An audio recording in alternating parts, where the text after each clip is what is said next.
pas de vacances. Pas de vacances. Prenons le mois d'août, dans plein de domaines d'activité B2B et B2B2B, la France s'arrête. C'est une opportunité.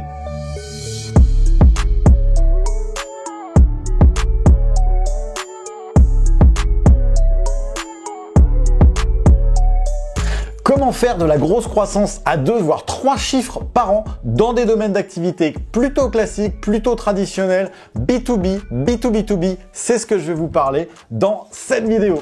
Bonjour à tous, Fabien Prêtre, entrepreneur, coach et mentor d'entrepreneurs qui souhaitent bâtir un succès massif et construire des entreprises pérennes. Les meilleurs conseils sont souvent les plus simples. Est-ce que vous l'appliquez? Est-ce que vous faites un focus dessus tous les jours? Et ça, c'est exactement ce qui fait la différence entre une entreprise qui fait de la croissance, de la grosse croissance, et une entreprise qui n'en fait pas.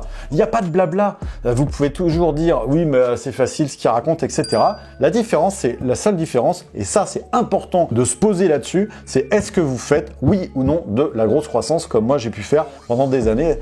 Pour ma part, c'était 100% de croissance, vraiment 1, 0, 0, 100% de croissance tous les ans.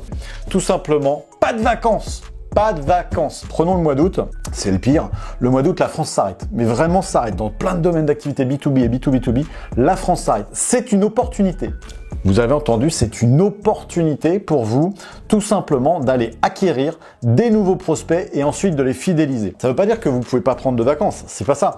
Mais ça veut dire qu'il faut impérativement, peu importe la taille de votre entreprise, que vous soyez 2-3 personnes, 5, 10, 50, 100, et vous devez impérativement faire en sorte que l'organisation de votre entreprise puisse répondre en permanence, non-stop, à toutes les demandes de ces nouveaux prospects. Alors de vos clients classiques, bien entendu, ça coule de source, mais eux, ils vont pas partir parce qu'ils savent qu'ils peuvent compter sur vous. Il n'y a rien de pire qu'une entreprise qui laisse tomber ses clients. Donc je vous répète, il n'y a rien de pire qu'une entreprise qui laisse tomber ses clients tout simplement parce qu'elle ferme. C'est pas possible. Si c'est dur, pourquoi vous fermez votre boîte au mois d'août? Laissez ouvert, continuez, travaillez et il faut servir les clients. Est-ce que le marché, il est là? Oui. Tout simplement parce que, en fait, c'est souvent par habitude qu'on ferme les entreprises au mois d'août. Mais le what if, souvent je vous parle de cette notion de what if, c'est-à-dire et si? Posez-vous la question. Moi, je l'ai fait pendant plus de 10 ans.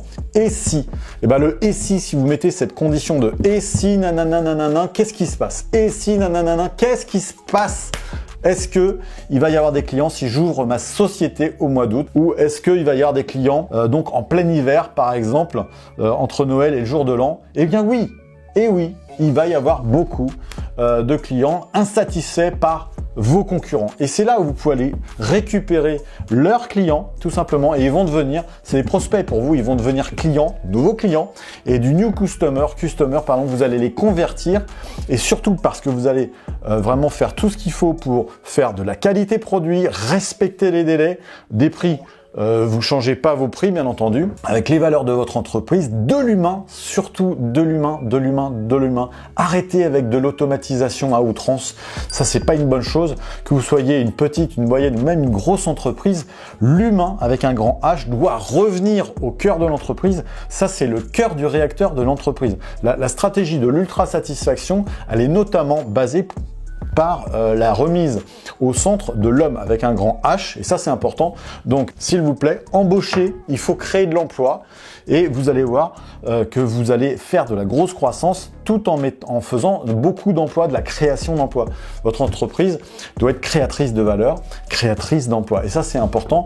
Et il faut notamment aussi bien entendu communiquer ces valeurs-là, c'est-à-dire les valeurs de la création d'emplois à vos clients, notamment pour leur dire si vous commandez chez nous, ça crée de la valeur et nous on embauche, on crée de l'emploi. Et ça, je peux vous dire que tout le monde n'est pas insensible à ça. Pour revenir sur la croissance à 2 ou 3 chiffres, de la big growth, de la grosse croissance d'entreprise, ça c'est fondamental. Donc surtout, les vacances, c'est des moments clés, c'est des moments charnières dans l'entreprise et il faut impérativement que vous puissiez tout simplement mettre en place tout ce qu'il faut en termes d'organisation de l'entreprise. Donc c'est tout simple, il faut déjà demander à vos salariés, est-ce que ceux qui sont capables, susceptibles pour des raisons personnelles, familiales, etc., qui sont susceptibles de ne pas partir au mois d'août. Ça peut les intéresser plutôt de partir au mois de septembre, ça peut les intéresser plutôt de partir au mois de juin, etc. Il y en a qui sont plutôt de juillet, etc. À vous de vous organiser pour créer les conditions possibles pour que les prospects, donc les clients de vos concurrents, puissent venir vous trouver. Alors bien entendu, au niveau marketing, au niveau publicité, c'est là qu'il va falloir mettre le paquet, tout simplement pour que les clients voient bien que vous existez, vous êtes ici et vous êtes ouvert. Et il va falloir communiquer vraiment de manière importante, impactante, large, dès le mois de juin, voire mai-juin, selon les domaines d'activité. Il faut communiquer au moins 2 mois, voire 2 mois et demi à l'avance sur tous les canaux, y compris donc tout ce qui est Google Ads, Facebook Ads, LinkedIn, etc. pour les réseaux sociaux aussi, de manière donc très générale par rapport aux canaux qui vous sont propres par rapport à votre domaine d'activité. Il faut communiquer pour dire au marché: nous, on est ouvert cet été. Si vous avez un besoin, on est là. Vous pouvez compter sur nous. On est une entreprise où vous pouvez compter sur notre équipe. Et ça, ce point-là, ça va vous permettre, si vous cumulez le nombre de nouveaux prospects convertis en clients, si vous cumulez ça et que chaque nouveau client, on en reparlera dans d'autres vidéos sur le repeat business, sur la fidélisation, sur la rétention, mais surtout sur ce repeat business, si vous analysez les cohortes de clients avec la long time value, et bien tout ça, bout à bout, fait que vous allez faire de la grosse croissance puisque le prospect que vous allez piquer à votre concurrent, à vos concurrents, parce que vous avez été là quand lui, il était les 2 pieds donc à la plage. Vous n'avez pas fermé votre entreprise. Ce prospect va se transformer en client. Il va être fidélisé, bien entendu, parce qu'il sait qu'il peut compter sur vous. Mais ne cherchez pas midi à 14h.